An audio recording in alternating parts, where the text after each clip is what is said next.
পুরুলিয়া রবীন্দ্র ভবনে জেলা তথ্য ও সংস্কৃতি দপ্তরের উদ্যোগে পালিত হলো 22শে শ্রাবণ। আজ 22শে শ্রাবণ বিশ্বকবি রবীন্দ্রনাথ ঠাকুরের 85তম প্রয়াণ দিবস। এই বিশেষ দিনটিকে স্মরণ করে আজ পুরুলিয়া জেলা তথ্য সংস্কৃতি দপ্তরের পক্ষ থেকে পুরুলিয়া রবীন্দ্র ভবনে এক বিশেষ শ্রদ্ধার্ঘ স্মরণ অনুষ্ঠানের আয়োজন করা হয়। আজ সকাল 10টা নাগাদ এই অনুষ্ঠানের সূচনা হয়। উপস্থিত ছিলেন জেলার বিভিন্ন সরকারি আধিকারিক এবং বিশিষ্ট ব্যক্তিবর্গ। অনুষ্ঠানের শুরুতে অতিথিগণ আসন গ্রহণ করেন এবং কবিগুরুর প্রতিকৃতিতে মাল্যদান ও পুষ্পার্ঘ্য অর্পণের মধ্য দিয়ে তাকে গভীর শ্রদ্ধা নিবেদন করেন। এরপর জাতীয় গীত বন্দে মাতরম ও জাতীয় সঙ্গীত পরিবেশনের মধ্য দিয়ে মূল অনুষ্ঠানের শুভ সূচনা হয়। স্বাগত ভাষণের পর শুরু হয় এক মনোজ্ঞ রবীন্দ্র স্মরণ পর্ব। এদিন রবীন্দ্র ভবনের মঞ্চে একাধিক স্থানীয় শিল্পী ও শিল্পগোষ্ঠী তাদের পরিবেশনার মাধ্যমে কবি গুরুর প্রতি শ্রদ্ধা জানান। আমার মাথা নত করে দাও হে প্রভু রবীন্দ্রসঙ্গীতের মধ্য দিয়ে সাংস্কৃতিক পর্বের সূচনা হয়। এরপর একে একে সমবেত নৃত্য, রবীন্দ্রসঙ্গীত ও আবৃত্তি পরিবেশন করেন শিল্পীরা। বিশেষ আকর্ষণ হিসেবে ছিল 22শে শ্রাবণ শীর্ষক একক আবৃত্তি এবং তুমি রবে নীরবে গানের সাথে সমবেত নৃত্য পরিবেশনা। এছাড়াও অন্যান্য সমবেত সঙ্গীত এবং সমবেত আবৃত্তি উপস্থিত দর্শকদের মুগ্ধ করে। বক্তব্য পর্বে বিশিষ্ট অতিথিরা রবীন্দ্রনাথ ঠাকুরের জীবন দর্শন ও বর্তমান সমাজে তার সৃষ্টির প্রাসঙ্গিকতা নিয়ে আলোচনা করেন। সবশেষে ধন্যবাদ জ্ঞাপন এবং পুনরায় জাতীয় সঙ্গীত পরিবেশনের মধ্য দিয়ে এই ভাব গম্ভীর ও সুন্দর অনুষ্ঠানটির সমাপ্তি ঘটে।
একদম শেষ প্রান্তে এসে গেছি।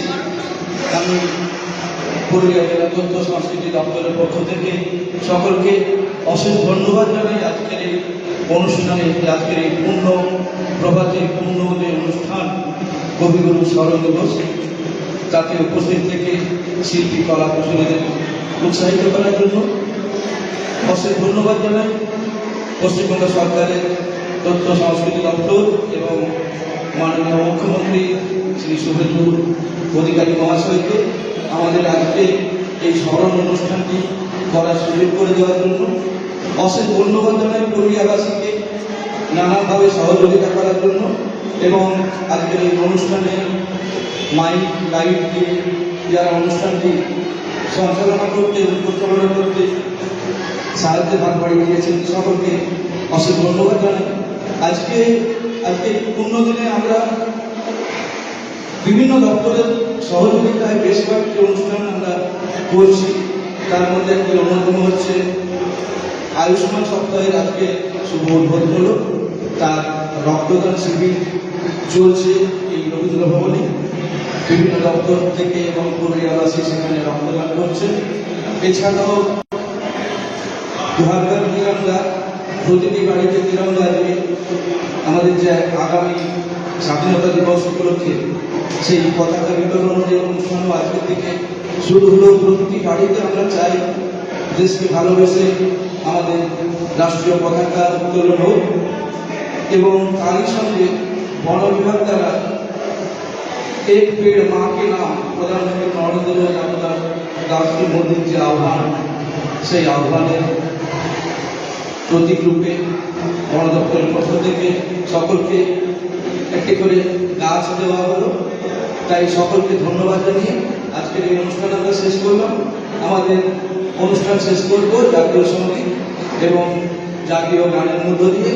সকলকে অনুরোধ আপনারা একটু দাঁড়িয়ে করুন। এখানে আজকে 27 জন মতন শিক্ষক রক্তদান করেছে এবং এটা আমাদের কালকে আমাদের যিনি জেলা পরিদর্শক মহাশয় আছেন উনি কাল রাত্রিবেলা 8টার সময় আমাকে বলেছেন এই অনুষ্ঠানটির কথা জানান এবং আমাদেরকে কিছু শিক্ষককে বিজেপি টিচার সেলের তরফ থেকে এখানে যাতে রক্তদান করেন সেই আমাদেরকে একটা অনুরোধ করেন।